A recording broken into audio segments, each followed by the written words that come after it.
Today we're discussing three players who might have a chance to win the American League MVP, and all of them are in the news for different reasons.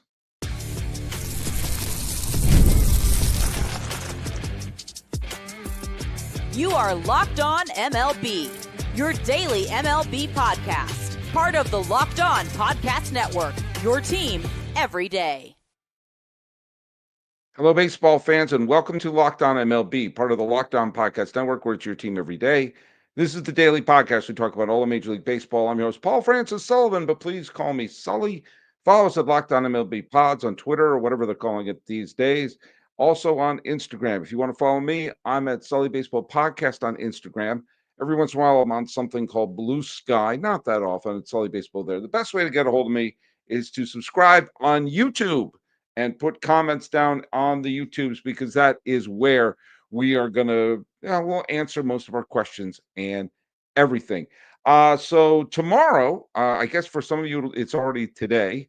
Tomorrow is the 20th day of February, 2025, and we're going to have a baseball game tomorrow. It is not going to be one that counts, but there's the Dodgers, and I believe the Cubs are playing a Cactus League game. It's a spring training game. But hey, at least they'll be on the field playing something. And because of that, because we're now in spring training, games are being played. I've been promising to do this for a little bit. I'm going to do it next week. I may do it. It may drop on Sunday or Monday. I'm going to be doing a review of my predictions on who was going to sign where as a free agent. And I think there's only one or two big ones left. So there you go. Hey, let's go to the trivia question.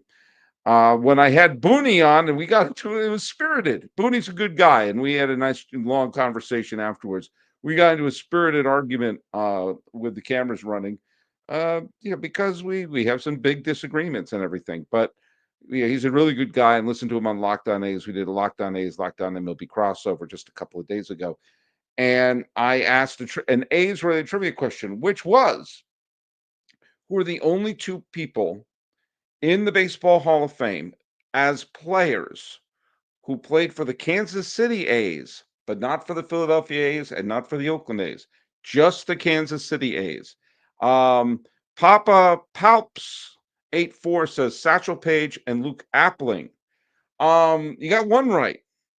Satchel Paige did play one game because of kind of a publicity stunt done by Charlie Finley, that he brought back Satchel Paige to pitch one game for the Kansas City A's back in 1965. That publicity stunt had him throw 3 shutout innings against the Boston Red Sox. The only person who got a hit was Carl Yastrzemski. So you got one right. He never played for the Philadelphia A's. He never played for the Oakland A's. But Luke Appling played his entire career with the Chicago White Sox. You probably looked up a Hall of Fame register because Luke Appling was later, he was either a manager or a coach for the Kansas City A's, but he never played for the Kansas City A's. But guess what? Big John 08865 says Satchel Paige played one game with the 1965 Kansas City Athletics. And Enos Slaughter, that's right, Enos Slaughter, who was a Hall of Famer mainly for his days with the St. Louis Cardinals. Towards the end of his career, he played and picked up a couple more trips to the World Series with the Yankees. And back then, whenever the Yankees had a broken down player, they would trade him to the Kansas City A's, and the A's would send back good young players because the Yankees and A's were in collusion. I think one of the single most underappreciated scandals in the history of baseball. And one of the times they had a player who was broken down and old was Enos Slaughter, who they sent shipping to the Kansas City A's. So that is the correct answer. All right. Because Shohei Ohtani went from the Angels to the Dodgers, the American League MVP race is much more wide open than it has been in the past. Granted, Aaron Judge looks like he's going to be a consistent MVP candidate. That being said, he's injury prone. You know, if I said, hey, Aaron Judge is going to be injured this year, would anyone be stunned? Would anyone be stunned?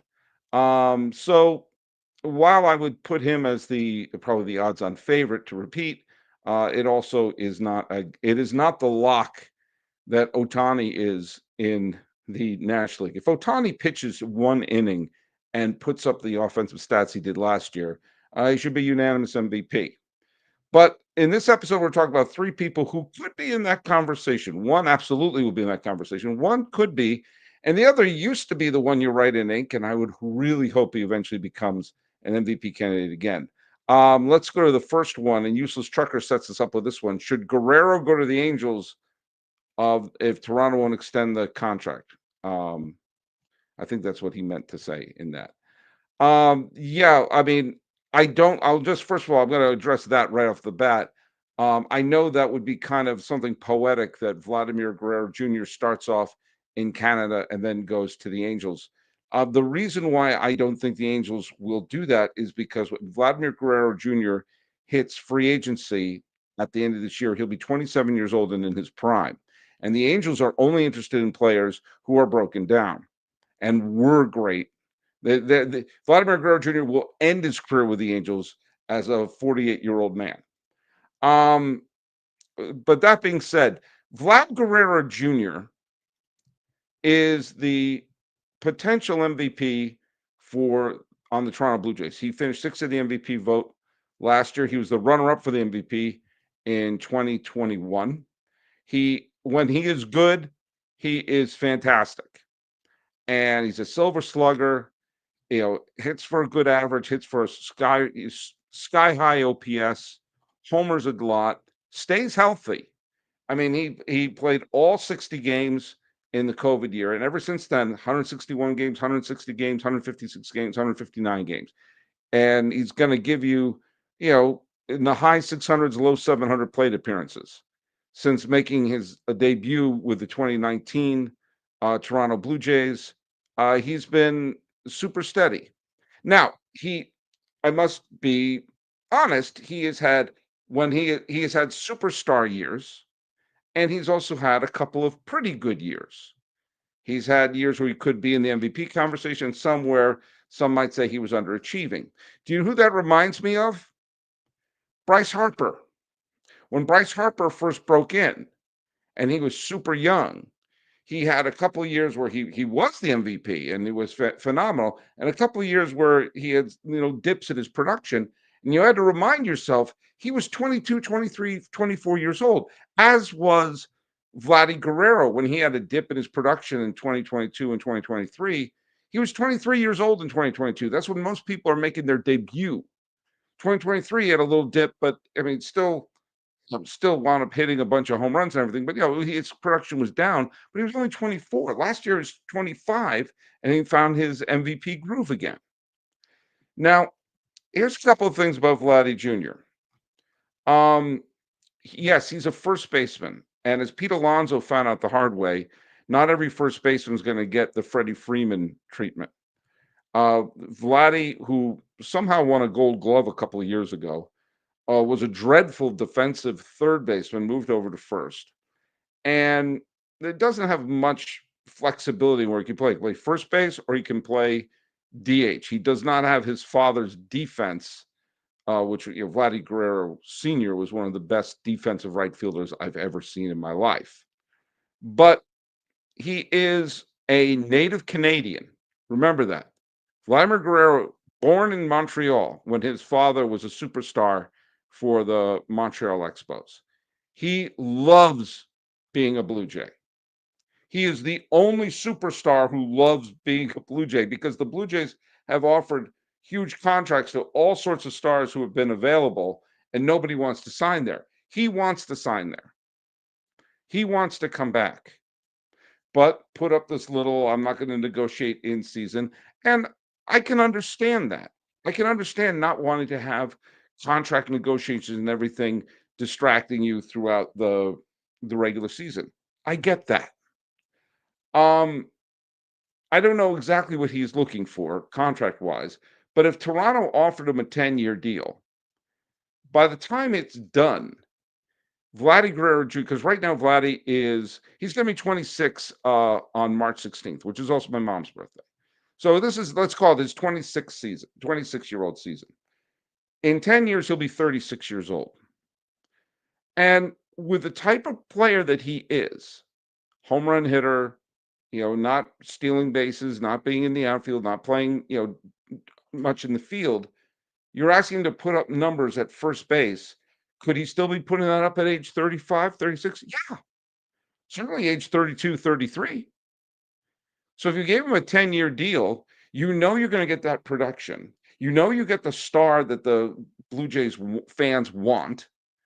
And you can also open up the door to some of those other free agents who are looking at the Blue Jays situation.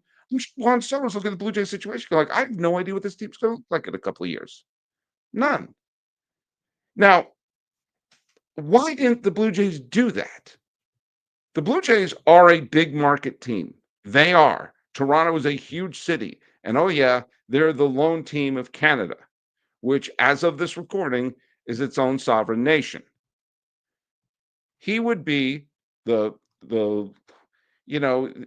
Canadians embrace their native born players, even when they don't play for their team. Joey Votto was a beloved Canadian. You saw, Ferguson Jenkins was a beloved Canadian. We saw when the players are just, Larry Walker, beloved Canadian. Vladimir Guerrero Jr., his father was from the Dominican Republic. He is a beloved Canadian. And that was one of the great stories when the Blue Jays played that exhibition game at Stade Olympique when Vlad Guerrero Jr. was still in the minor leagues. He had a huge home run in front of all the fans in Montreal who adored his father. What's the deal here? What's the hang up here? What would make them not give them that contract?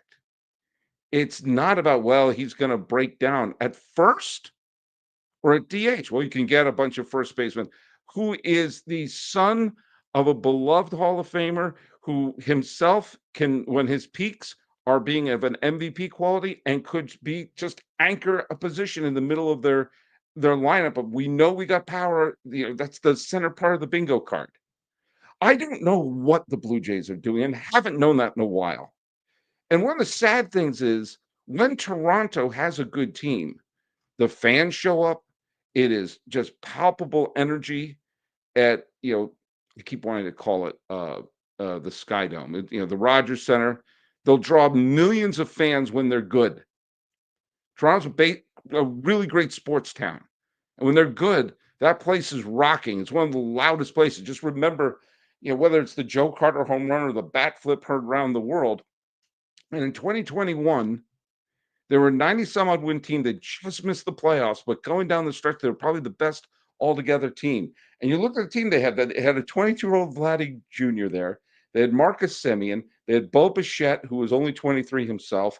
They had Lourdes Gurriel Jr., who was 27. They had Teoscar Hernandez, who was only 28. And they had Robbie Ray, who was won the Cy Young Award.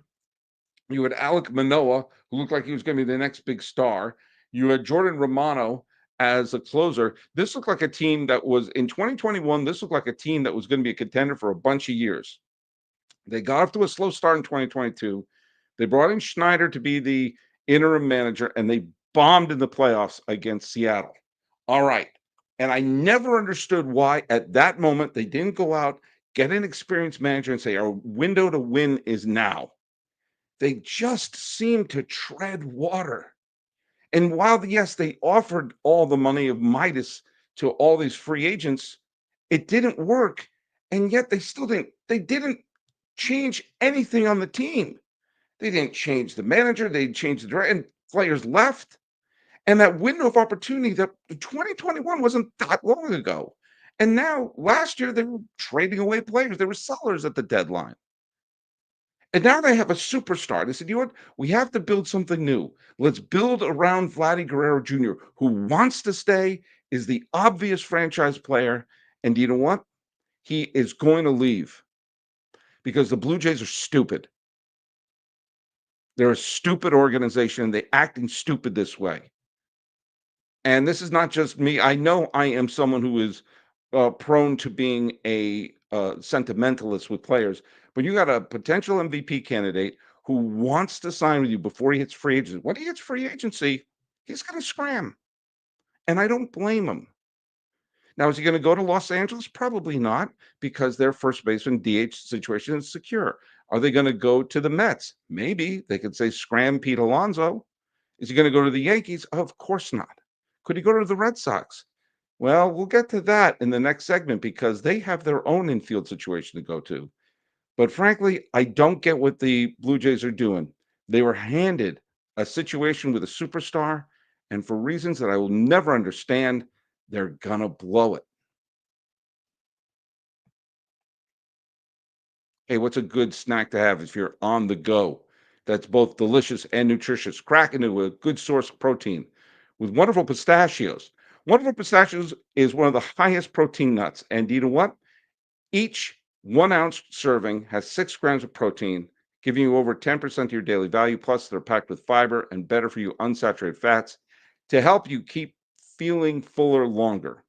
Now, I love the no shells variety. Do you want? I don't like dealing with shells. I've evolved. But you know what? Some people like the shell in option. You know what? That I don't judge. I don't judge how you eat your nuts. But I will tell you something. They give you that quick protein boost. They're always my go-to. I teach my classes during the day. I got my podcasts at night. And sometimes you don't want to have junk food in there. You want something that actually gives you nourishment. That's when you got your wonderful pistachios. Get snacking, get cracking with a snack that packs a protein punch. Visit wonderfulpistachios.com to learn more.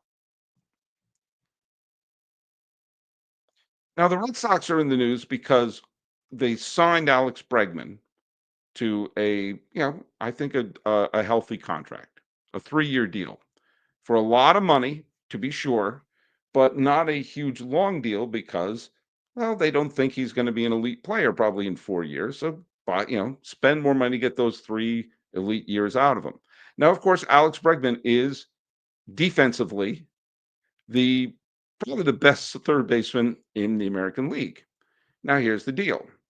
Rafael Devers, we know, is already there. And Rafael Devers has been the third baseman for the Red Sox since the 2017 playoffs. Remember, they dumped Hanley Ramirez basically to make room, or they dumped Pablo Sandoval to make room for him and ate his contract and ultimately pushed Hanley Ramirez to the side.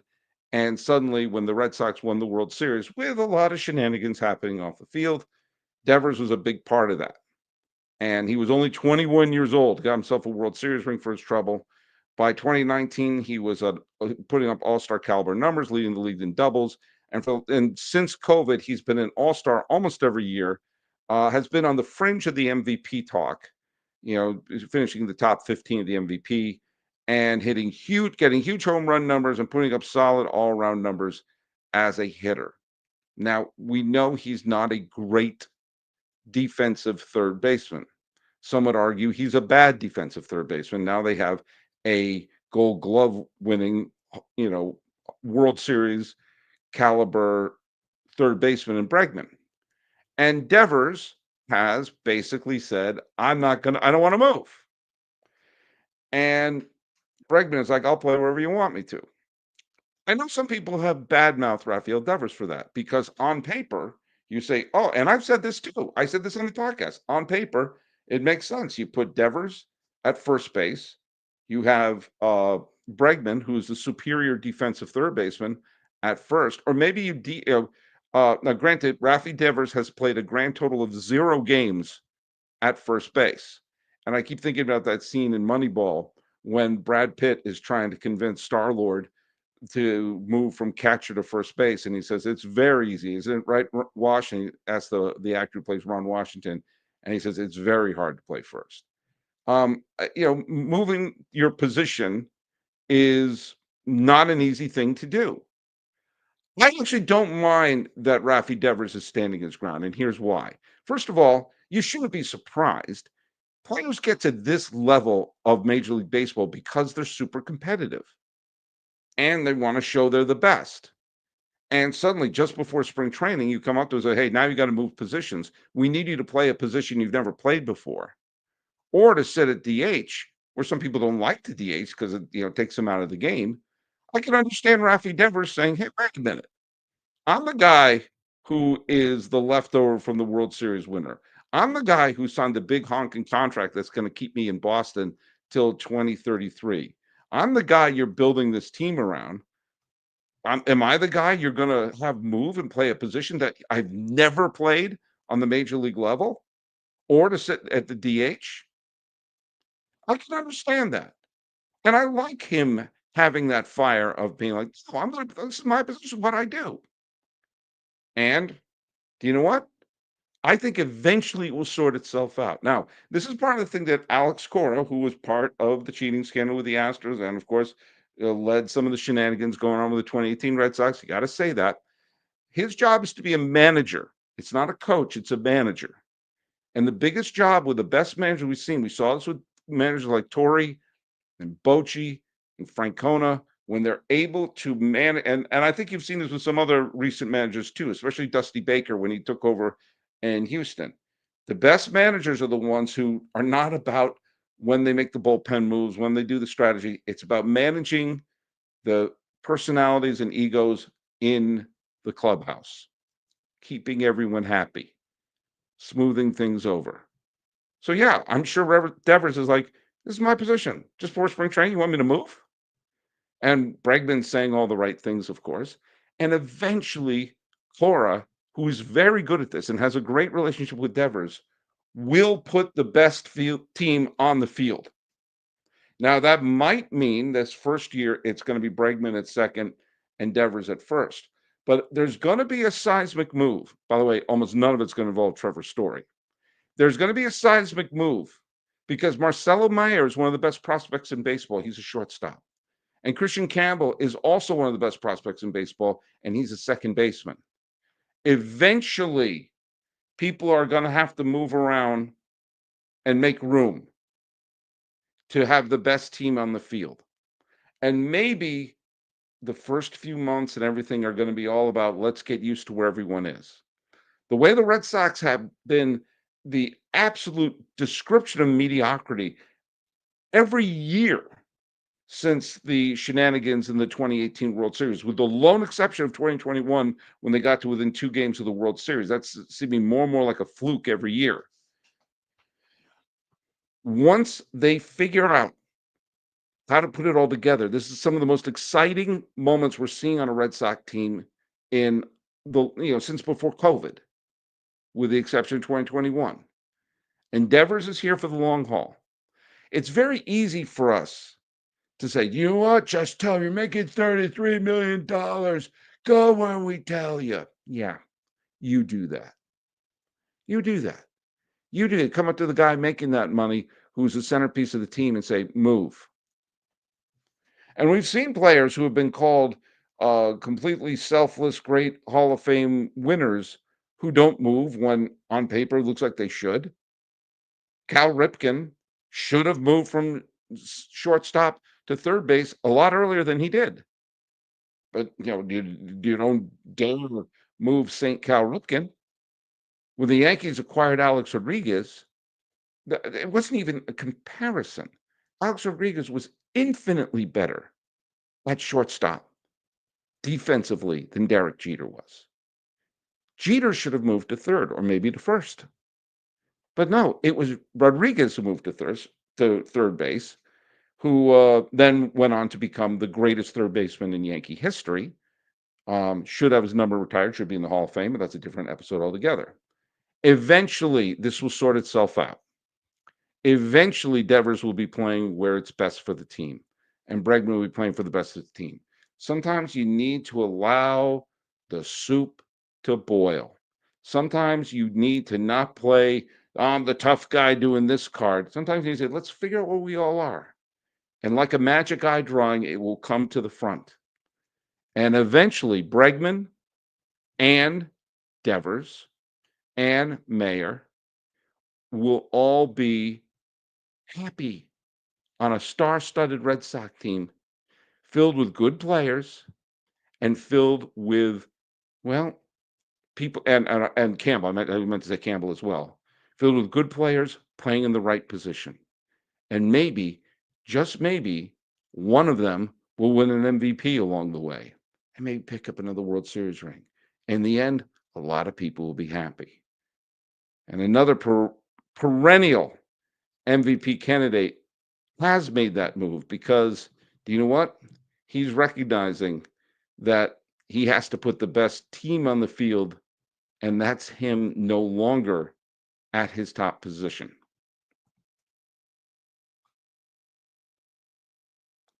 When the game tips off, the NBA action is just getting started. There's no better place to get in on it than FanDuel, America's #1 sportsbook. With FanDuel, you can place live bets throughout the game. So even if you miss the opening tip-off or want to bet on a fourth quarter comeback, you can stay in the action. And if you're looking for a bigger payout, you can even combine your live bets into a same-game parlay. You know, when I'm using FanDuel's live betting feature, it keeps me in every moment of the game. And whether I'm backing the Celtics for a late game rally or picking a player to hit a clutch three, I never feel like I missed my chance. Plus, the app is easy to use. And when you win, you get paid instantly. Right now, new FanDuel customers can get $150 in bonus bets if your first $5 bet wins.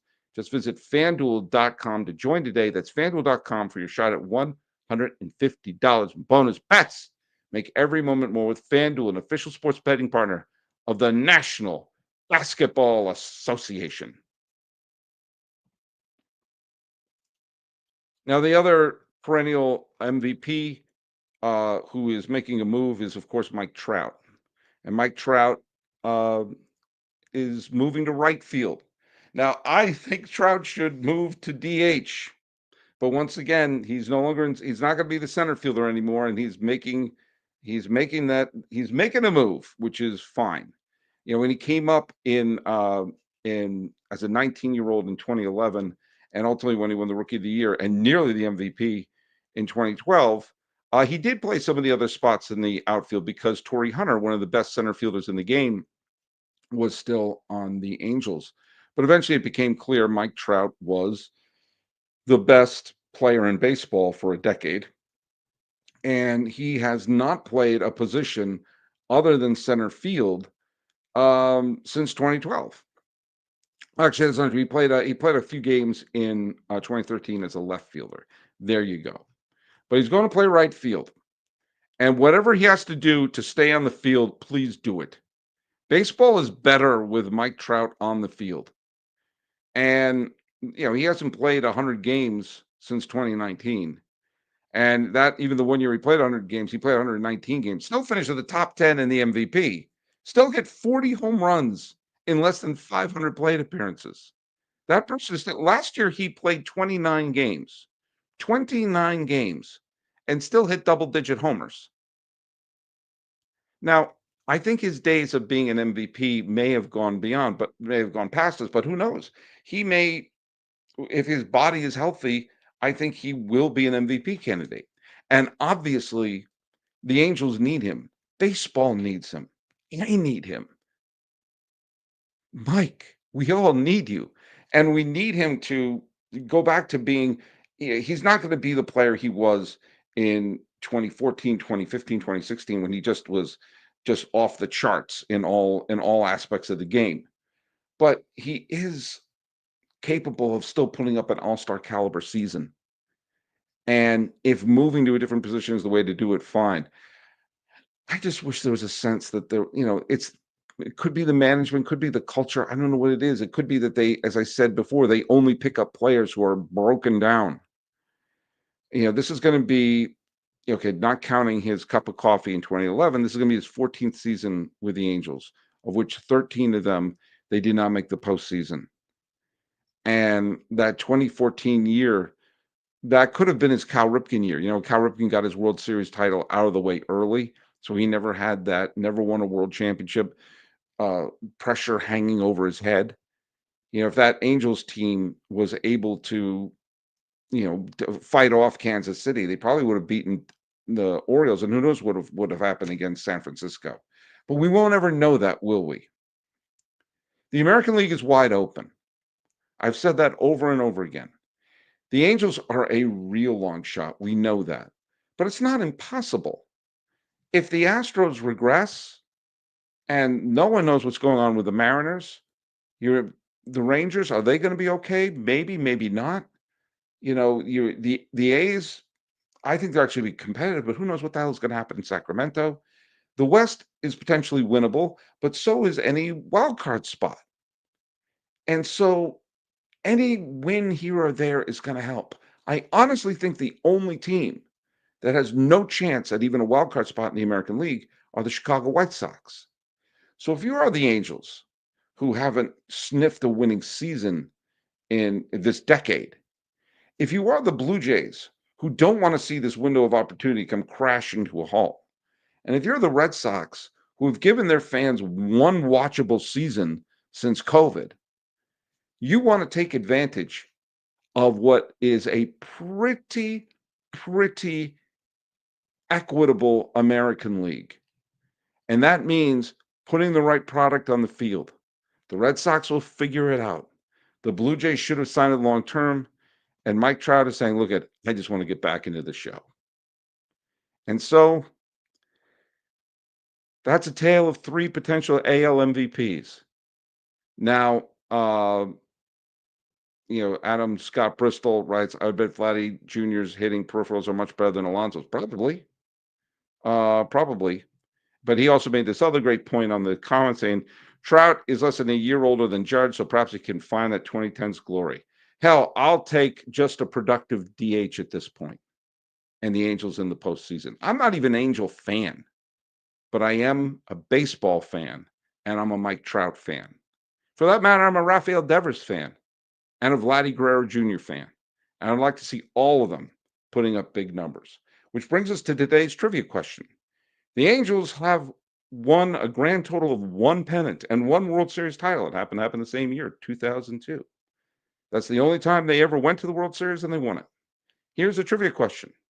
That team had a great lineup with a lot of big sluggers. Not a Hall of Famer in the lot, but it was pretty deep from 1 to 9. Who hit the only triple only World Series triple in Angels history? What hitter hit the only World Series triple in Angels history? Put the answer down in there and try not to cheat. Try not to look it up because where's the fun in that? I want to see your guesses. So follow us at Locked On MLB Pods on Twitter, whatever they're calling it now. And on Instagram, I'm your pal Sully. I'm at Sully Baseball Podcast on Instagram. But more importantly, just put your comments here on YouTube. Talk about three potential MVPs for three franchises that really need to be relevant in 2025. This has been Locked On MLB. I'm your host, Paul Francis Sullivan. Please call me Sully.